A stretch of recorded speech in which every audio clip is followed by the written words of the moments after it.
Seja bem-vindo, seja bem-vinda a mais um episódio do Papoinho, podcast em áudio e vídeo da Instora Audiovisual. Hoje o nosso papo vai ser muito interessante sobre varejo, tendências de consumo, oportunidades e futuro dos negócios. Mas antes de apresentar o nosso convidado de hoje, que é especialista nesse assunto, eu quero te convidar a se inscrever no canal do Papoinho e a curtir esse episódio, porque fazendo isso você recebe o nosso conteúdo e você avisa para o YouTube que os nossos conteúdos são relevantes, fazendo com que eles sejam entregues para mais pessoas. E aqui no Papoinho, você pode esperar assuntos que agreguem na sua vida pessoal e também na sua vida profissional, como é o papo que nós vamos ter hoje com o nosso convidado, que é palestrante, consultor e professor especializado em varejo e serviços, com mais de 30 anos de experiência nesses setores. O Papoinho de hoje recebe com muito prazer Maurício Morgado. Tudo Prazer bem? estar aqui com você, Juliana. Prazer Ótimo. é nosso, seja bem-vindo. Ok. Maurício, temos muito que falar desse assunto. E para começar, eu queria saber como é que você chegou no varejo, como você se apaixonou por essa história e por esse segmento. E 30 anos depois, queria que você colocasse todos nós na mesma página sobre onde você está agora. Perfeito. Eu entrei no varejo na faculdade ainda, né? Aquele primeiro emprego que você tem na faculdade, tinha tido empregos anteriores, mas aquele emprego ligado à profissão de administrador, foi no varejo, na antiga Susa, Sears e Ultralar. E a partir daí o bichinho do varejo me pegou, eu não saí de perto do varejo mais, e entrei em consultoria em varejo, trabalhei na American Express também, e mais recentemente, 2000 e alguma coisa já, eu já me liguei ao mundo acadêmico, à Fundação Getúlio Vargas, e lá, hoje eu coordeno o Centro de Excelência em Varejo. É um local com professores especialistas que estudam o varejo. Então, a ideia é sempre ver as novidades e tentar trazer para as pessoas que estão próximas da gente, lá no centro de varejo, na consultoria, em tudo que a gente faz no dia a dia, visitando a NRF, trazer as novidades aí do varejo. E como é que o mercado se acomodou nesse pós-pandemia, o mercado de varejo? Eu acho que muita gente sofreu, né? E continua sofrendo ainda, porque eles fizeram investimento grande na digitalização das operações, que acabou não se provando tão valioso logo depois que a pandemia acabou.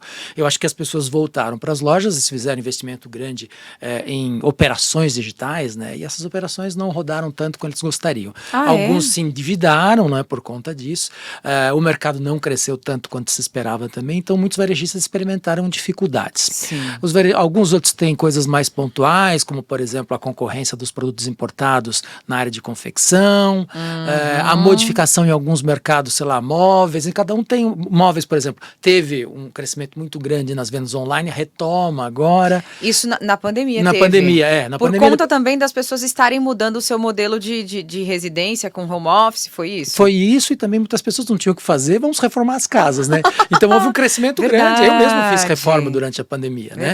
Apesar das pessoas odiarem trabalhar em casa na pandemia e fazer barulho e tal, muitas pessoas fizeram isso, então houve um movimento. Então acho que a gente tem que ver setor a setor, né? Se a gente analisar setor a setor, alguns sofreram mais, outros sofreram menos. Supermercados, por exemplo, né? Foram um dos primeiros a pegar a onda da pandemia e um dos primeiros também depois a se recuperar logo que a pandemia, digamos, regularizou, né? Voltou ao normal, as pessoas voltaram ao normal. As pessoas também precisam das coisas no mercado e também elas passeavam no mercado, a real Sim, é essa, era não tinham de ir. E outra coisa que eu me lembro bem, o pessoal da Leroy me dizendo que eles funcionavam como shopping centers, porque as pessoas não podiam ir aos shoppings e iam nas lojas de material de construção, nessas grandes, né, que viravam um passeio para a família.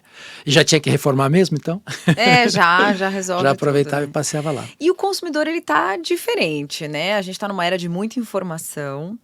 Eu vi num dos seus, nos itens que você tem de palestra, né? Nos temas que você aborda.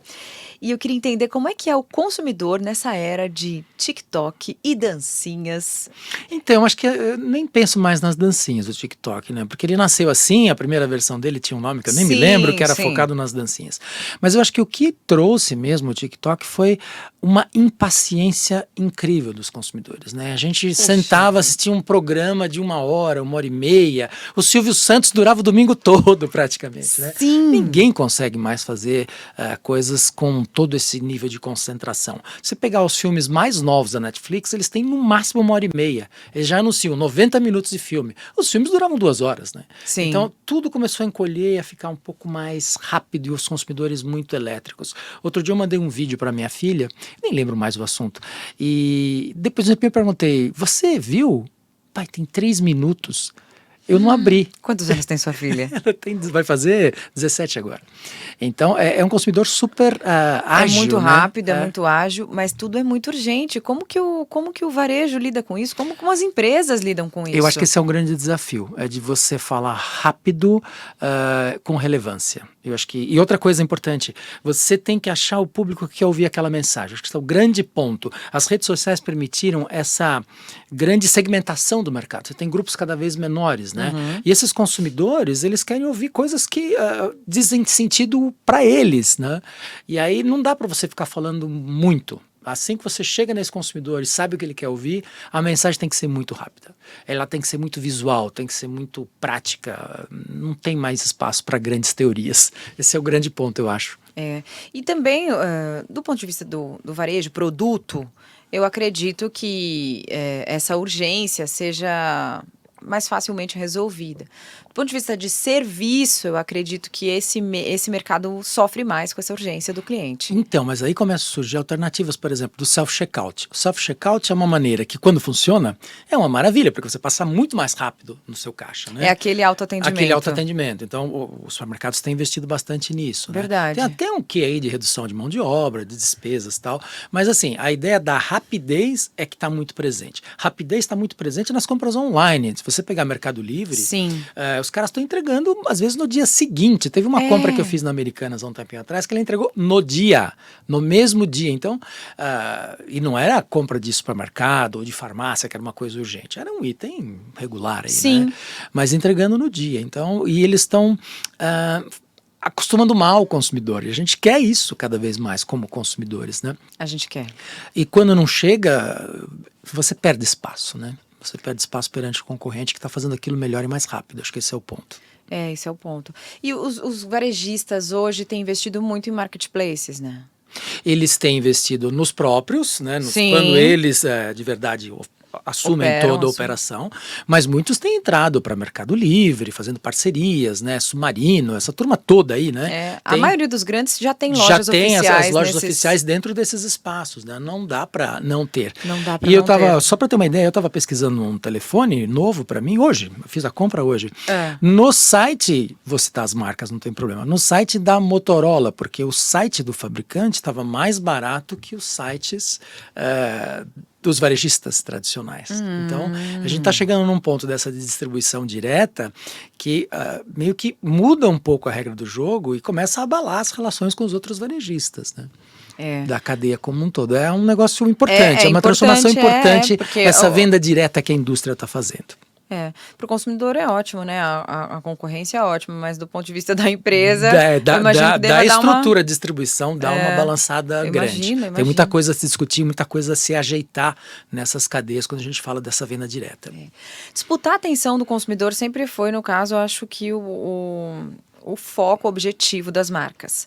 E aí a gente falando desse consumidor de hoje que está super cheio de informação com rede social o tempo todo, me fala um pouquinho sobre a atenção fragmentada, que eu vi também que é um tema que você diz. Não sei se tem a ver com isso, é isso? Tem a ver com a história também do TikTok, das diversas telas que as pessoas têm que administrar a vida inteira, né? Então,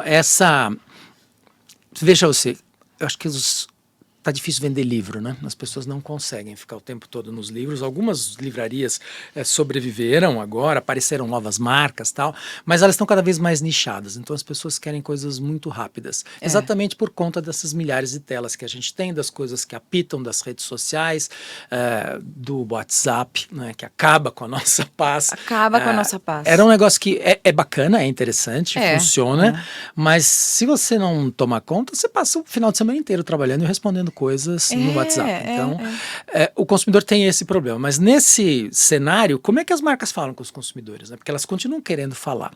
Então, eu acho que o ponto, de novo, vai lá atrás, na época do marketing direto dos anos 80, que é a questão da relevância. Eu preciso construir o meu grupo de consumidores interessados na minha mensagem. Eu acho que esse é o grande ponto.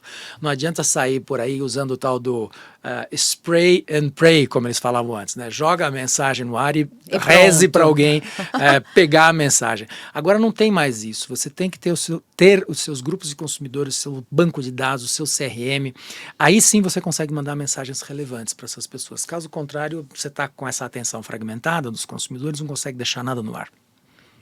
E ter dados é extremamente relevante, né? A gente tem um ponto muito positivo, que antes o marketing era de achismo, né? Muito intuitivo. O pessoal costumava falar que a gente jogava metade da verba de comunicação fora e não sabia qual metade, né?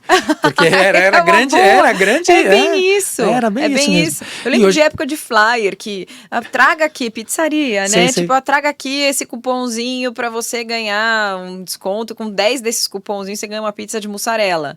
E é para pelo menos o dono da pizzaria saber que você recebeu tinha aquilo, uma certa...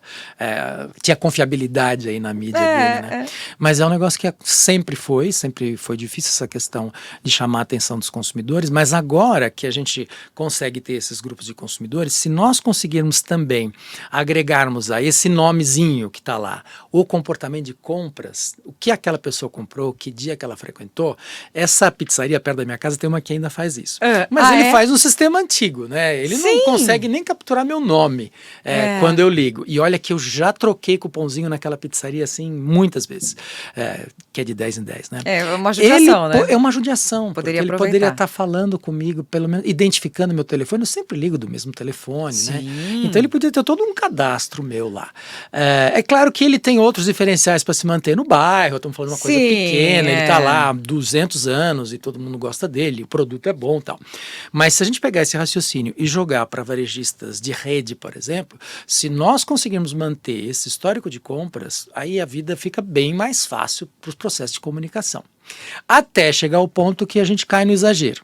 Então, se você pegar o seu programa de fidelização da sua farmácia, ele faz sentido para você. Se você pegar o programa de fidelização do seu supermercado, normalmente faz sentido para você. Agora, você, cada vez que vai abastecer no posto de gasolina, ter que colocar aquele programa de milhagem que te obriga a seguir sempre aquela mesma bandeira e a gasolina nem sempre acaba no mesmo lugar, esse já fica exagerado e fica chato. Então, sabe, perde relevância. Sim. Então a gente precisa ter um cuidado danado ao estabelecer esses programas para que eles realmente façam sentido para os consumidores. Senão você vira um chato pedindo o CPF, o RG, o que for, o número do telefone, para registrar coisas que para você não tem a mínima relevância. E está cada vez, de fato, tendo que ser Todo mais mundo quer, né? customizado, né? As pessoas querem algo mais personalizado, é para isso que tem, por isso que tem o tal dos cookies na internet, que a gente aceita agora em todo site, tem que aceitar. E a LGPD mudou um pouquinho essa história da leitura de dados, não? As empresas tiveram que ficar mais cuidadosas, né, para mandar os materiais e pedindo essas autorizações que muitas vezes eu acho que são só para inglês ver.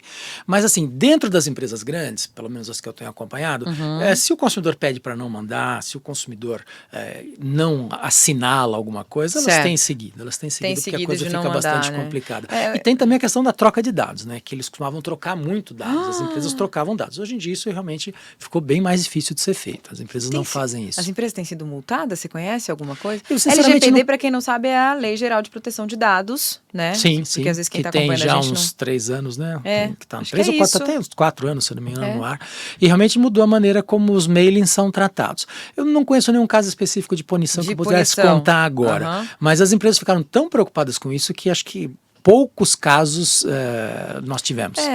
Tivemos e poucos também, casos. hoje as pessoas estão mais conscientes, né? Se eu digo que eu não quero receber uma comunicação, meu Deus, eu não posso receber e pronto. O opt-out tem que valer, né? Esse opt-out tem que funcionar. É péssimo para a marca, né? E você fica com uma cara de chato mesmo, né? Pro consumidor que falou, eu não quero, por que eu tô recebendo? Tem que lembrar de você bem, Teve outra coisa que ajudou, boa. mas às vezes escapa um pouco, aquele Não Perturbe, aquele site que as pessoas cadastram os telefones para não receberem ligações. Aquilo aquilo é uma coisa bem interessante. Uma coisa bem interessante. Funciona. Para algumas pessoas não funciona. Estou lembrando de um caso aqui agora. Mas para mim funcionou bem. Funciona super bem. Eu vou Pararam de me perturbar. uns aparelhos. Esse é assim. fantástico, né? Eu vou bloqueando no meu aparelho. Tem vários bloqueados, porque... E o telefone já começa a avisar, né? Hoje em dia que aquele número é suspeito de spam. O do meu marido direto. Já aparece vermelho lá. Suspeito spam. Ele fala, o dia inteiro fazendo. Eu vou dar dica para ele que não perturbe. Uma funcionalidade, acho que do... Eu não sei se o iPhone tem, mas acho que o... o Android. O Android. O Android deve ter. Me fala, qual que é o epicentro, assim, do varejo, de onde saem as tendências? Tem algum país que você considera? Acho que, assim, no final, se a gente for falar de mudanças mesmo, Estados Unidos sempre é um país que cria novidades em termos de conceitos, certo, de ideias, né? Pensei lá mesmo. E a gente sempre acompanha essas novidades. Todos os anos nós vamos para a NRF. Eu já fui para a NRF, aquela feira de varejo, 22 vezes seguidas. Então, lá sempre tem novidade, particularmente em termos de conceitos. Agora está surgindo muita novidade em termos de tecnologia, drones, entregas das formas mais diversas vindas da China também. Então, os varejistas estão se espelhando um pouco nas coisas que os chineses têm feito em relação a mídias sociais, em relação ao TikTok, por exemplo, é de lá, né? Formas de pagamento, formas de entrega, tecnologia, o pessoal está se inspirando bastante na China. Essa história do drone vai acontecer? Está em teste? Já ouvi falar que estava em teste em Campinas e em Curitiba, aqui. Então, nos Estados Unidos... eu adoraria não descer para pegar o iFood. Não descer para pegar, mas acho que não sei se ele vai chegar no teu andar, né? Falando de um prédio, bater na janelinha ali e entregar, né? A gente tem muitos casos aqui no Brasil de empresas que fizeram testes. A iFood mesmo fez um teste, se eu não me engano, em Aracaju, de fazer um pedaço da entrega via drone, e aí depois, desse ponto em diante, o motoboy pegava e ia fazer a entrega na casa dos consumidores. Certo, já otimiza. Era um pedaço difícil de fazer, longo de fazer, porque a estrada era ruim, e eles fizeram esse teste. Agora, eu tenho visto bastante disso acontecer nos Estados Unidos. Esses caminhões que entregam sozinhos, nem sempre na casa dos consumidores, carros que entregam na casa dos consumidores pizzas, por exemplo. Tem táxis também que estão funcionando sem motorista nos Estados Unidos, eu tenho acompanhado pelas redes sociais. Eu acho que realmente, se você tem um trânsito um pouquinho mais civilizado, digamos, né, um pouco mais ordenado, sem as motos correndo para cima e para baixo. Tipo aqui em São Paulo. Eu acho que não. Aqui eu acho bem complicado. Mas no cenário norte-americano, que as ruas são mais tranquilas, as faixas são mais largas, é mais previsível, eu acho que isso tem mais chance de acontecer. O que a gente pode utilizar também são sistemas intermediários. Então, você pode utilizar esses drones para fazer as coisas chegarem até perto da casa do consumidor e o tal do last mile ser feito por um ser humano que vai ter mais habilidade, digamos, para driblar todas as situações imprevistas que tem. Mas já otimiza, né? Já na NRF toda. do ano passado e desse ano e do ano passado, eu vi um drone terrestre para fazer entregas de comidas, né? Num aeroporto, num shopping, numa escola grande. Então é um dronezinho, é um carrinho que retira na loja de conveniência ou na lanchonete a comida e leva até o consumidor, que com o aplicativo abre o carrinho. E eu via funcionar de verdade mesmo. Que legal. É muito legal. Deve ser incrível ver essas tendências assim acontecendo, né? Mas enquanto você estava conversando aqui, eu imaginei algo, porque o mercado deve ter várias resistências, né? Como, por exemplo, um carro autônomo, um táxi autônomo, um Uber, por exemplo. A gente deve enfrentar uma resistência enorme dos motoristas. Como que o mercado acaba se acomodando, claro, né? Mas existe muito lobby a ser feito, né? Eu acho que tem um pedaço grande para vencer a legislação e esses grupos que têm interesses, né? Mas às vezes a vantagem é tão grande, é tão boa, que todos acabam se convencendo e as coisas acabam se acomodando. Só lembrar um pouco da história da chegada do Uber, né? A confusão que deu. Foi. Eu lembro mais aqui de São Paulo, né? O prefeito que criava alternativas para os táxis, o táxi especial. Bom, acomodou-se e as coisas estão rodando do jeito que estão rodando, porque atende uma necessidade não só do consumidor, mas uma necessidade também dessas pessoas que queriam trabalhar, né? Então, acho que foi um ponto importante. E eu achei incrível, porque agora dá pra gente pedir táxi pelo Uber. Pelo Uber, exatamente. Hoje mesmo eu peguei de 2 vezes. Não é? A vantagem é que você tem o corredor aqui numa cidade como São Sim, Paulo, sim. que é um trânsito surreal, você pega o corredor de ônibus e consegue pedir pelo Uber. Então, do lado do consumidor, acho muito interessante. Conversando um pouco com essas pessoas que trabalham, existe aí uma questão das taxas que são cobradas do serviço, né? Eles ficam com um bom pedaço Sim. muito expressivo Sim. dos valores que nós, consumidores, pagamos. Então, o que é repassado para essas pessoas é bem menor. É. Então, tem uma discussão ainda para se fazer com relação a isso, mas imagino. eu acho que não tem muita volta. É que nem falar que a gente não vai mais ter, não vai ter mais TV por streaming, né? Por Netflix, assinatura. por streaming. Não dá. Não tem como não ter, né, desaparecer. Mas é uma muito coisa dessa. disruptivo foi um Uber, né? Esse tipo de serviço, uma plataforma, é super disruptivo. Mas eu vejo, por exemplo, hoje já que eles têm que ter algumas preocupações que imagino que estejam tendo, mas que não está chegando na ponta com a rapidez que deveria. Eu acredito que o serviço do Uber está... dos profissionais mesmo, eles estão caindo de qualidade, mas não só porque o profissional não quer, porque às vezes não tem condição. De fato, o Uber fica com uma fatia grande, claro, para investimento na plataforma e tal, com certeza para manter a empresa, mas a ponta ali também está sofrendo, não consegue ligar um ar-condicionado, não consegue ter uma boa manutenção no carro, mesmo naqueles mais, né, o Comfort. As linhas mais caras, né? E aí você vai perdendo serviço, vai perdendo usuário e isso vai virando uma bola de neve, né? Eu acho que eles têm essa coisa para resolver, mas assim, como modelo, é um modelo que foi implementado não só nessa questão do transporte, a coisa da uberização aconteceu em um monte de coisa, em um monte de ramos, né? Por exemplo, o Airbnb nada mais é do que um Uber, né? É isso mesmo. Um Uber que não tem rodas. Exatamente. E qual que é o grau de maturidade que você vê no varejo brasileiro em relação eu acho que às maiores potências? Tenho ouvido falar isso cada vez mais. A gente está no varejo brasileiro muito sintonizado. Varejo, tá? Porque eu acho que até por conta da quantidade de brasileiros que frequentam essa feira de varejo, é absurdo.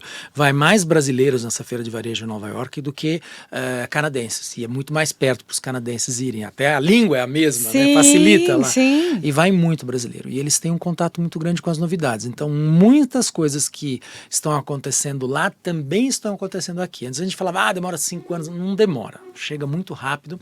E a gente tem feito coisas muito interessantes no varejo brasileiro, super sintonizadas com as coisas que estão acontecendo lá fora. Que bom saber desse interesse do Brasil.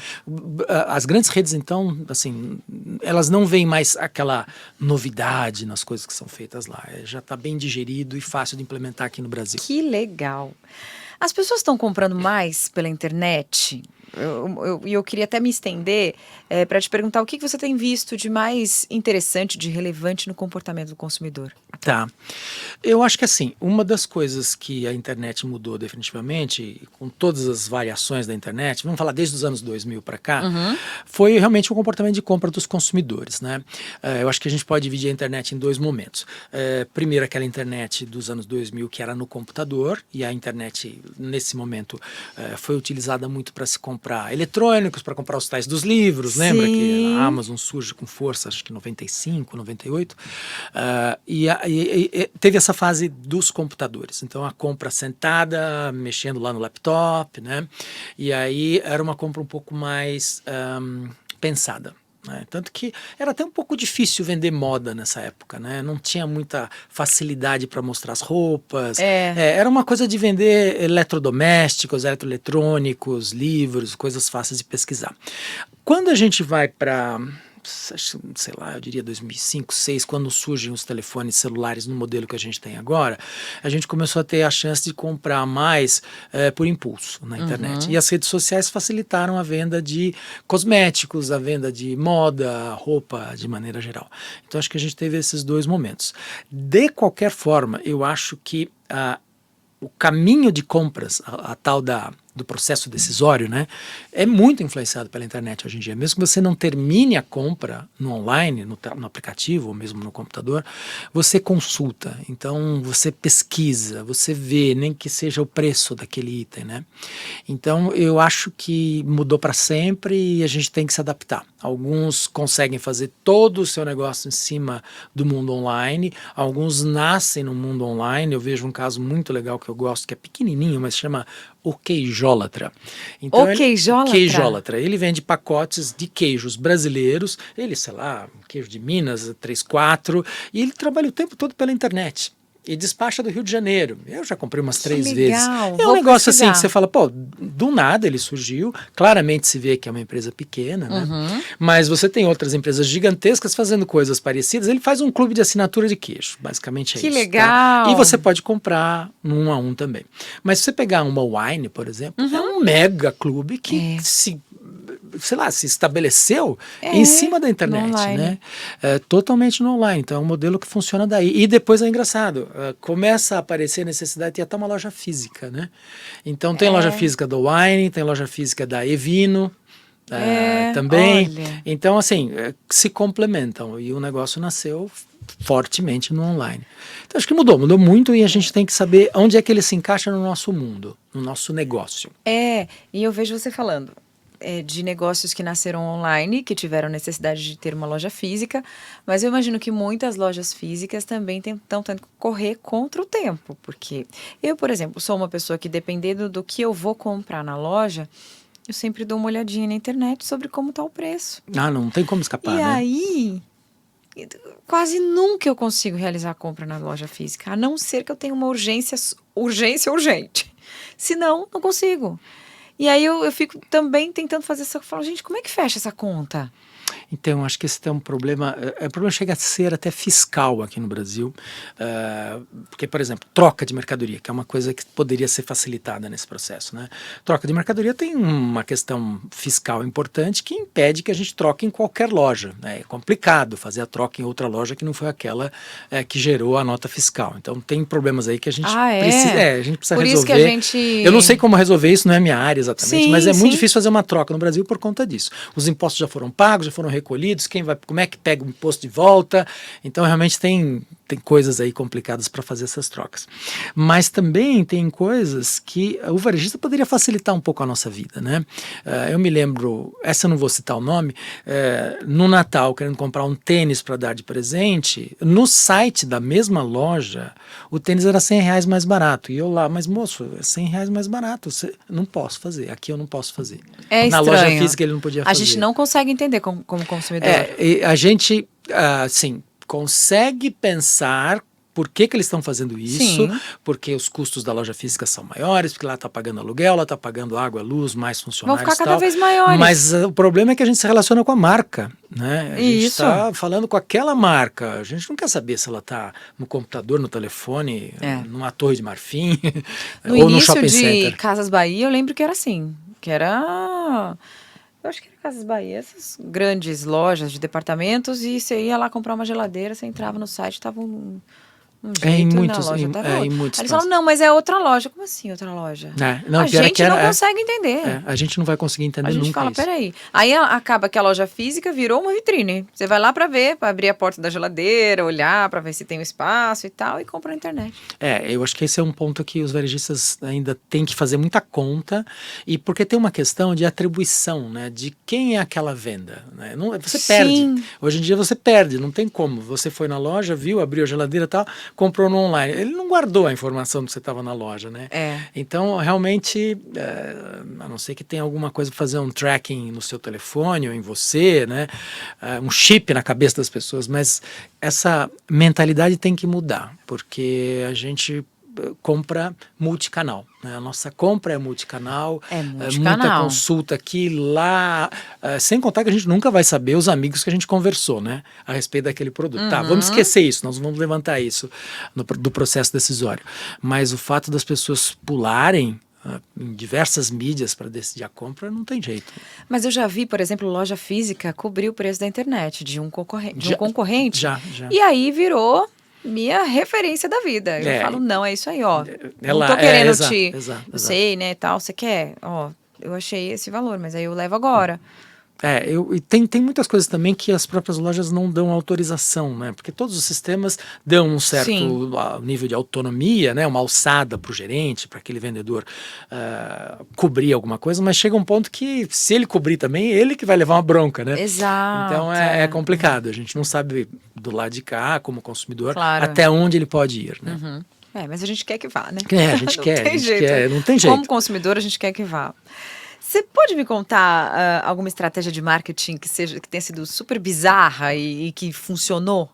Eu acho interessante um caso que aconteceu há uns 4, 5 anos da Best Buy. Até por conta da Best Buy funcionar como uma loja em que as pessoas iam para abrir a geladeira e depois compravam na Amazon online, a Best Buy resolveu assumir isso. Eu sou o mesmo, mas você, Samsung, vai ter que me pagar alguma coisa para ter seu produto aqui.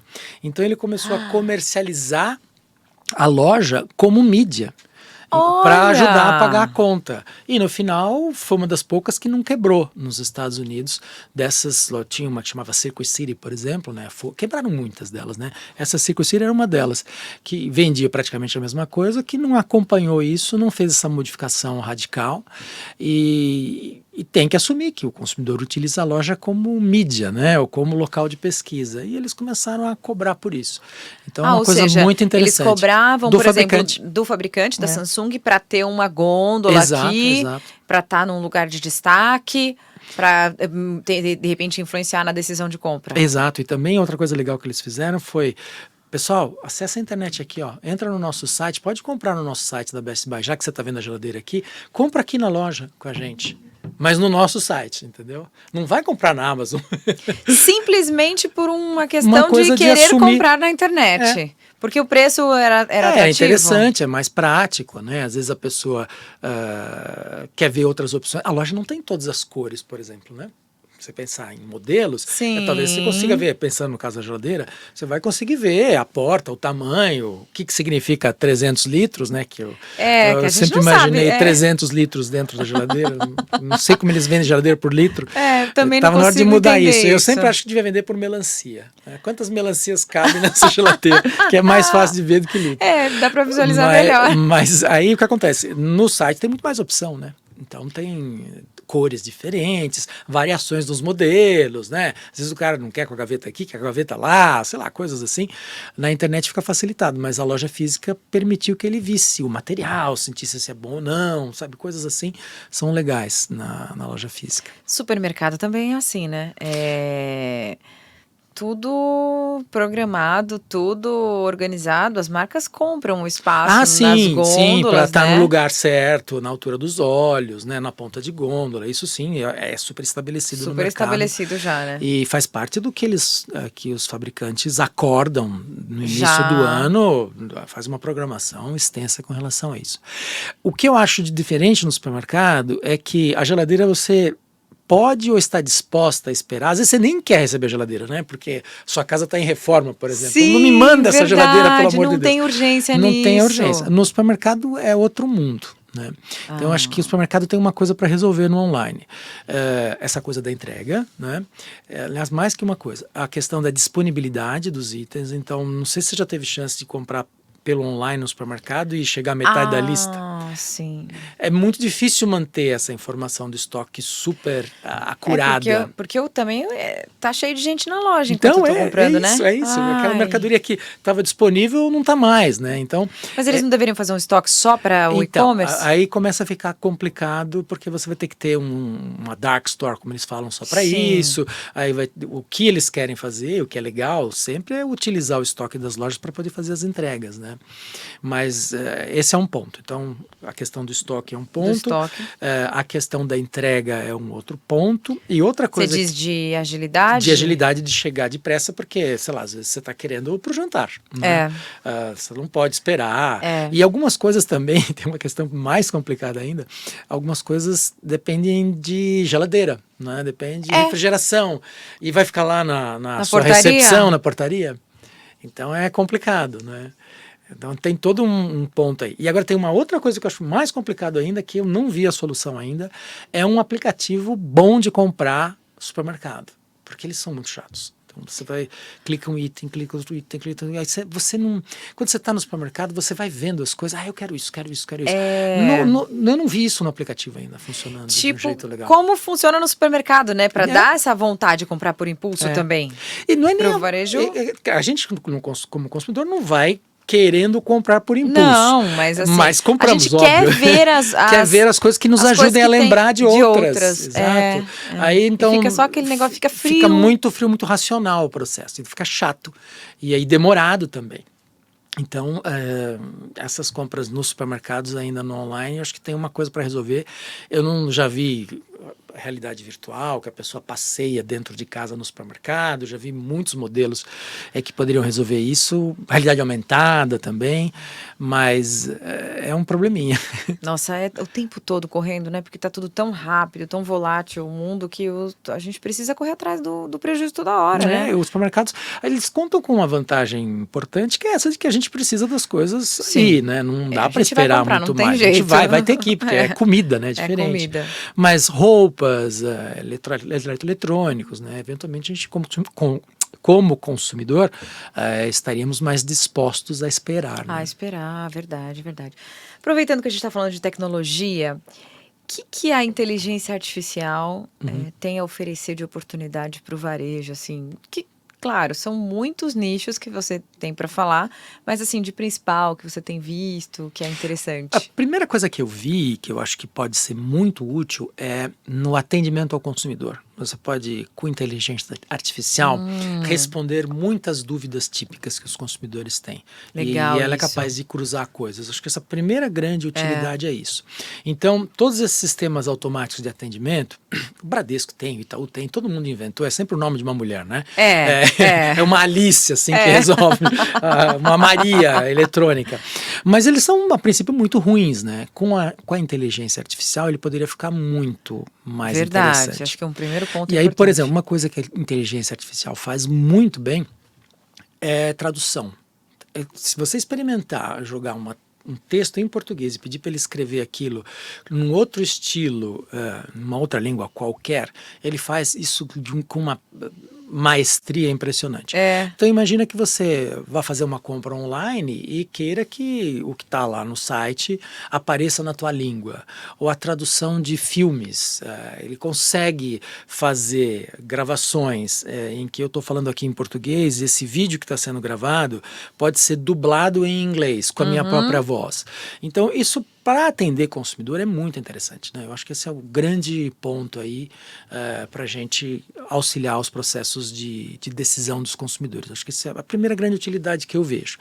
Eu acho que vão aparecer mais coisas, claro, né? Cada vez mais. Do ponto de vista de, por exemplo, organização do pensamento. Então vamos supor que nós gravemos essa nossa conversa toda aqui. Eu já fiz isso, é fantástico.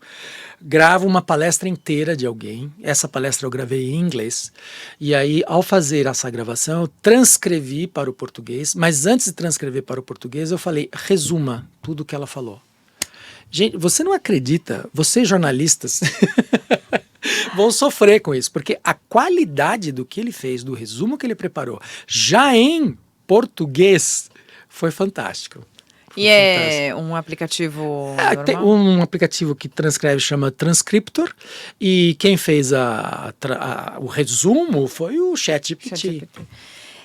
O negócio não tá fácil não, as pessoas Agora, vão ter que se adaptar. Imagina jogar tudo isso para o consumidor, auxiliar o processo de decisão, é muito legal, né? E precisa, né? Porque, como a gente disse, está tudo urgente, a gente quer tudo para ontem.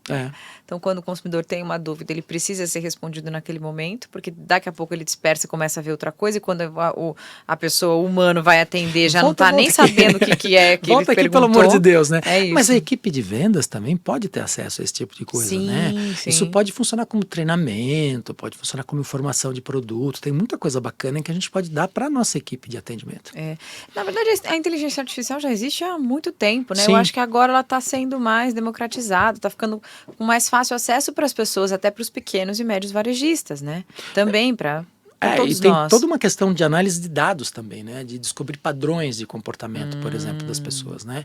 Dados que estão desestruturados, eles de repente podem, como uma conversa que não é tão estruturada assim, ele resume uma reunião. dizendo o que ficou combinado para você fazer, para eu fazer. Então, assim, acho que a gente pode utilizar... Otimiza muito, né? Otimiza muito. É um empregado bacana para a gente ter. Não precisa ter medo, né? Não, mas a gente não. precisa se adaptar a Quem ele. estiver nos ouvindo, se não experimentou o ChatGPT, experimente. Faça uma pergunta, também faça acho duas, é de incrível. graça. Peça para ele resumir coisas, peça para ele trabalhar para você, é bem legal. É muito legal, eu uso bastante também. Me conta um case de sucesso recente seu que você lembra, ou qualquer um da literatura aí que você estudou no seu tempo de marketing. Confunde um pouco, o que eu me lembrei agora, né, que você fez Da a Best pergunta, eu lembrei Buy. desse da Best Buy que eu achei muito interessante. Mas, por exemplo, eu acho assim, um caso que eu acho brasileiro muito bom, dois ligados ao mundo do chocolate. Cacau Show não tem o que falar, né? Todo mundo conhece Indiscutível, bastante da Cacau Show, né? Mas tem um outro caso que eu acho muito legal do mundo dos chocolates também, que agora eu resolvi falar dele, esqueci o nome. Mas conta o caso. Eles simplesmente fizeram toda uma produção sustentável de chocolates, né? E trouxeram um pouco do raciocínio que está por trás da Natura, inclusive a comunicação deles, parece a comunicação da Natura. Um dos fundadores é ex-Natura também. Então eles conseguiram desenvolver todo um processo de produção, de comercialização e de recompensa para os produtores de cacau mais justo, Não mais é Brasil equilibrado. Cacau? Não, já vou lembrar já. Não vou lembrar tão fácil. Não tem Depois problema. a gente lembra Se mais depois pra você frente, a lembrar... gente corta esse pedaço e faz. Ai, tá tudo em casa, tá tudo em casa. Então, eu queria saber de você, assim, quais são os principais desafios e tendências, então, que você vê, se é que algo que a gente não falou, porque a gente também já falou cobriu bastante no varejo para esses próximos anos. O que você imagina aí que vai ser importante para esse pessoal se atentar? Olha, eu acho que assim, são diversas áreas, né? Eu acho que uma das coisas que são fundamentais é a formação de pessoas. Porque você vê, a gente falou muito desse consumidor super informado, né?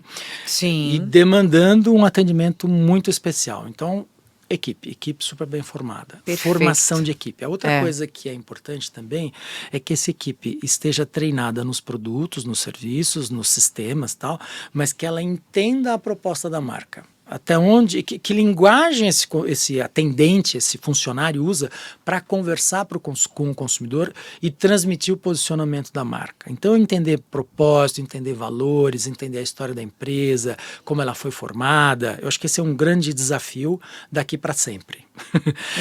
Agora, isso vem junto com uma questão de remuneração. Então, o varejo ainda tem que resolver uma questão de remuneração das suas equipes, talvez com a redução das equipes por conta desse processo de automação do atendimento, os que sobrarem talvez devam ganhar um pouco mais. Acho que o varejo tem esse ponto em pessoas para resolver. A outra coisa que o varejo tem que fazer, começou a fazer, mas tem muito espaço ainda, é analisar dados. Analisar dados de uma maneira estruturada. Nossa, eu tinha certeza que já estavam muito avançados nisso. Grandes grupos fazem isso, mas a maioria dos pequenos ainda não sabe o nome da pessoa que está comprando com eles, né? É uma coisa tão simples, tão básica e muitos não fazem. Então, não só registrar os dados, mas analisar os dados também. Outra coisa que a internet ensinou os varejistas é fazer testes, fazer os famosos testes AB. Então, os varejistas podem fazer isso com muito mais facilidade que como a indústria, por exemplo, porque o consumidor está lá. Eu posso testar a exibição de um produto, posso testar uma comunicação diferente, o teste AB, o famoso teste AB, experimento. É aquele que você faz, por exemplo, cria um layout A e um layout B e vê qual tem mais engajamento. A forma de pagamento A, a forma de pagamento B. A exibição do produto na loja do jeito A, do jeito B, do jeito C, dá para fazer muitas... As mensagens da comunicação, né? O que eu escrevo, né?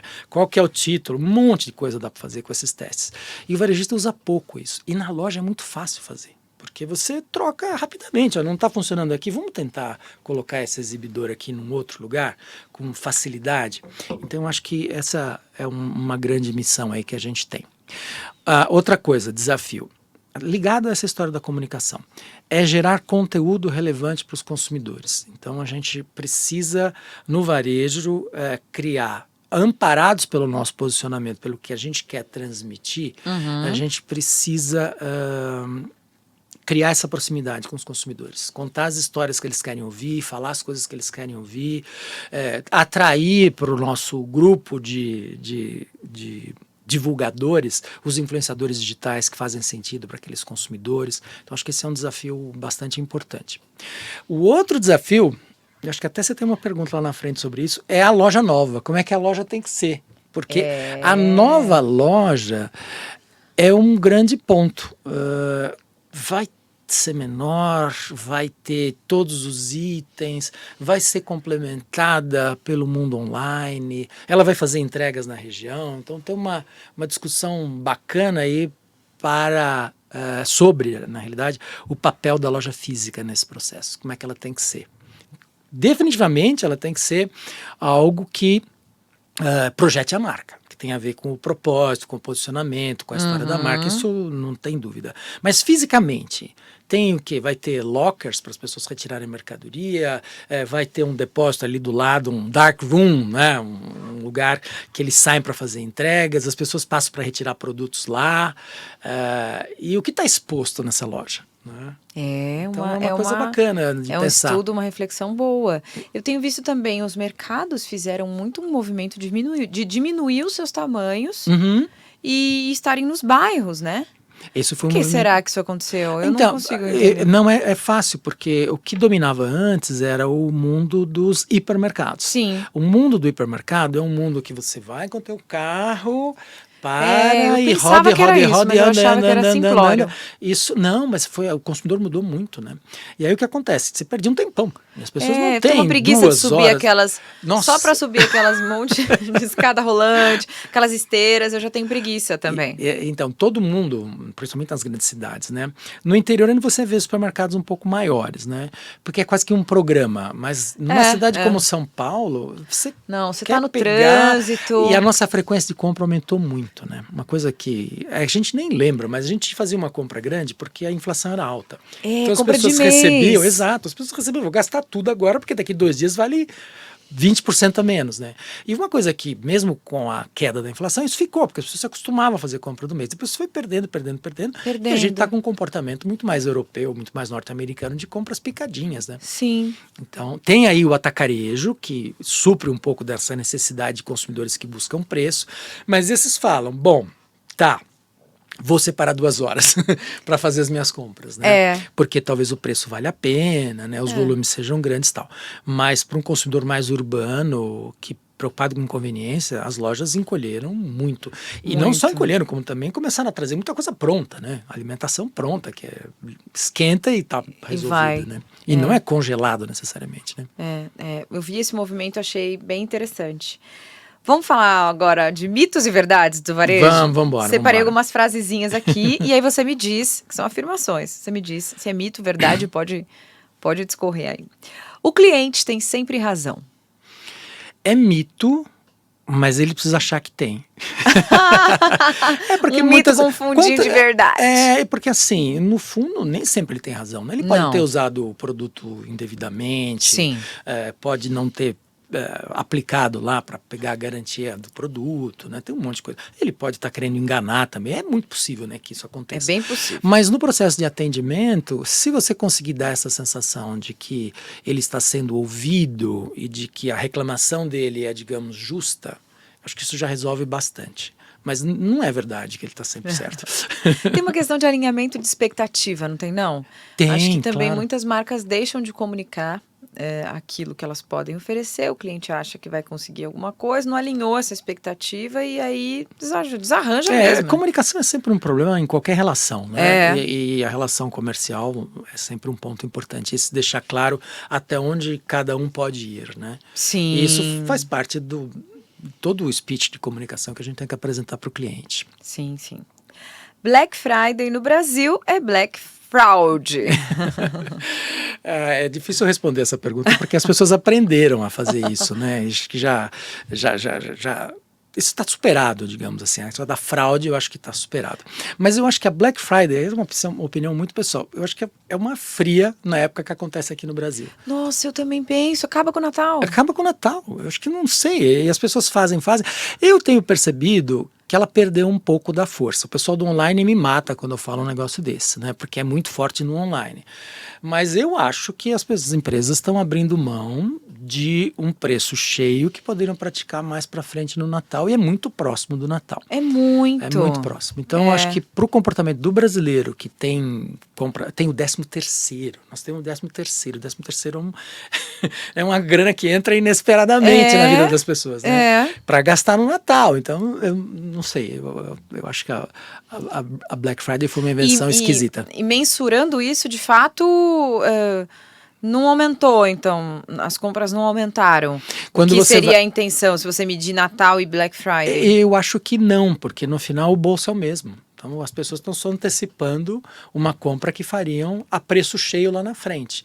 Eu acho que essa foi talvez se tivesse inventado uma outra data no primeiro semestre, pode ser que a gente tivesse um ganho. Mas essa ideia de perto de férias final de julho. novembro, é um mês do Natal, né? Eu também achei bem estranho. Toda vez que eu falo isso, o pessoal do online quer me matar. Outro dia eu falei isso no Google. E aí você, tá bom, mas nós vendemos um monte. Sim, vocês vendem um monte, mas eu acho que o varejo como um todo acaba se prejudicando. No Natal acaba... Muita gente hoje já consegue se programar para fazer as compras na Black Friday. E guarda o presente para entregar no Natal, né? É isso. Muito Tem estranho. o problema da troca, né? Que acaba não podendo trocar, né? Tem esse problema, é verdade. Então 7 dias já foram, né? 7,30, tem uns que dão 30, depende um pouco da política, eu acho, né? De cada empresa.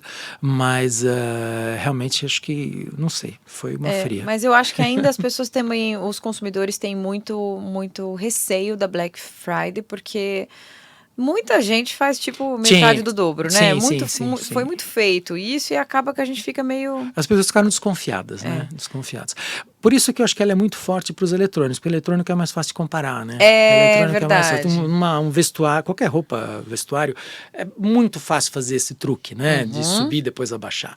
Mas pro eletrônico não, né? O eletrônico ele tem uma certa constância, são marcas importantes, multinacionais. Sim, verdade. E se a pessoa estiver seguindo, ela percebe mais ou menos quanto. Você sabe quanto custa o teu celular, por exemplo, né?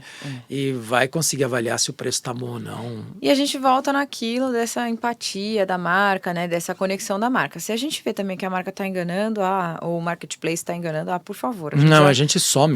Some, nunca mais quer comprar, né? Próxima. No Brasil, tudo é sempre mais caro. Eu acho que isso não é verdade. Não? Eu acho que a alimentação no Brasil é muito barata. A gente tem, não estou falando de itens importados, né? Porque aí a própria legislação impede que as coisas sejam baratas. Mas em termos de alimentação, acho que a gente está super bem. Vestuário nacional é razoável. Mas quando a gente vai para eletrônicos, quando a gente vai para tecnologia como um todo, realmente fica bem complicado. É tudo muito caro e com mesmo. O dólar do jeito que está, muitas dessas coisas são importadas. E outras coisas também, nem sempre a culpa é do fabricante, né? Se pensar em automóveis, por exemplo. Tem uma taxação sobre automóveis insana. Preguiça, né? E aí não tem como, mas então é meia verdade, eu diria. Consumidores brasileiros valorizam o parcelamento. Isso sem dúvida. Isso é uma das coisas que o pessoal, se quiser aumentar faturamento, eles aumentam o parcelamento, e é uma coisa que o brasileiro embarca, não funciona. A gente vai, funciona amanhã eu pago, amigão. Eu acho que o brasileiro não sabe fazer a conta. Não sabe fazer a conta, verdade. né? E ele vê, sempre é tradição isso. Cabe no meu salário, eu vou comprar, independente do que for. Comprar em grandes shoppings é sempre mais caro. Gente, de onde saiu isso? Acho que não é verdade, depende da marca, né? Depende da marca, do momento. Os shoppings têm uma estrutura mais cara mesmo, as lojas que estão lá, acho que talvez tenha surgido da ideia de que quem está no shopping é um varejista mais profissional, que quase sempre trabalha com nota, né? Que é tudo por dentro. Mas em compensação são marcas mais conhecidas, né? Que oferecem mais garantia.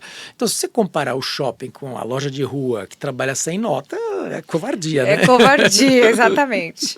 Agora, não dá. O Reclame Aqui é o terror dos varejistas. Eu acho que não só dos varejistas. De geral, mundo, né? O Reclame Aqui, eles, nossa, inclusive ele faleceu, né? O fundador faleceu Ah, recentemente, mas eles tiveram uma ideia genial. Genial. É uma ideia do nada, né? A pessoa falou, eu vou fazer Gente, aquela ideia que a gente queria ter tido, né? né? Não é? Ele construiu um negócio em cima de uma coisa que era uma necessidade latente, nunca ninguém tinha identificado. E eu acho que eles criaram um indicador muito bacana. As empresas anunciam, né, a nota que eles têm no Reclame Aqui. Quando Importante. Boa. E é importante que se resolva logo, né? Porque a gente onde as pessoas, como consumidores, pesquisam para saber como é que é. Cliente caroço é o mais temido por atendentes de lojas físicas. Isso é mesmo, né? Coitados. É que você não imagina a rotina que é ficar lá, né? Esperando o próximo entrar. É a sua vez de atender. Agora vai. Agora vai, entrou 15. E aí desmonta a loja para aquela pessoa, né? Enquanto a colega dela, o colega dele, né? Tá vendendo, tá tirando o pedido, ele tá abrindo item, mostrando item. Realmente para quem tá na loja mesmo. ali, dá dó. Eu às vezes não quero nem entrar, Sabendo disso, eu tenho dó um pouco também, de explorar os vendedores. Mas a maioria das pessoas não tem, né? Acho que nem pensa nisso. Nem pensa. É que a gente tem a vivência do varejo aí, fica com dó Isso. Eu já nem entro, já fico lá na vitrine que já sei que eu não vou comprar. Eu sou daqueles que arruma item que tá fora da prateleira. Deixa eu ficar melhor aqui, amigo. Agora eu queria que você deixasse uma mensagem final para quem está nos assistindo, pequenos e médios varejistas, sobre aquele que tem uma loja física ou uma loja online, ou as duas, né, um trabalho híbrido, sobre assim os principais pontos que você considera que eles devem observar para prosperar. Tá, pensando no pequeno, né, eu acho que assim, a coisa mais importante é entender o consumidor. Espionar o consumidor, ficar escondido atrás da porta enquanto o atendimento acontece, atrás da cortina, para tentar perceber a alma daquelas pessoas, quais são os problemas que eles estão querendo resolver, quais são as dores, que é o que se fala hoje em dia, né? A gente chamava de necessidades há um tempo atrás. As necessidades e as dores desses consumidores para entender essa alma. Se você entender a alma dos 4, 5 tipos de consumidores típicos, né, que você atende na tua loja, nossa, você vai longe. Intuitivamente, você consegue fazer muitas coisas, criar muitas coisas, se você conseguir saber quem é essa pessoa. O que ela está indo resolver lá? Né? Quais os dilemas que ela está querendo resolver naquele momento? Né? E aí dá para pensar em cada setor, né? Em alimentação. O que é? É uma coisa sofisticada? É uma coisa para resolver o jantar? E aí você começa a criar pacotinhos, produtos, serviços que cuidam dessas pessoas que frequentam a tua loja. Acho que essa é a principal dica. Entender o seu consumidor. E aí chega uma hora que não dá para você fazer isso improvisado atrás da cortina, né, como eu estava falando. Sim. Se você tiver um pouquinho maior, faz grupo de discussão, traz os consumidores para falar com você, conversa, entrevista consumidores dentro da loja. Né. Nossa, mas isso é uma coisa que os pequenos normalmente nem têm coragem de fazer muitas vezes, né? Às vezes tem medo também de cutucar o cliente, porque vai vir um problema, Sim, né? Exato. Mas vai então... vir, mas que ele venha de forma mais... No começo, né? Que é sei lá, se é uma doença que vai se espalhar, melhor você pegar no começo. Exato. E aquela história de que o cliente está sempre certo, talvez por medo disso, né? As pessoas... não iniciem esse processo de investigação com o cliente. Esquece esse negócio.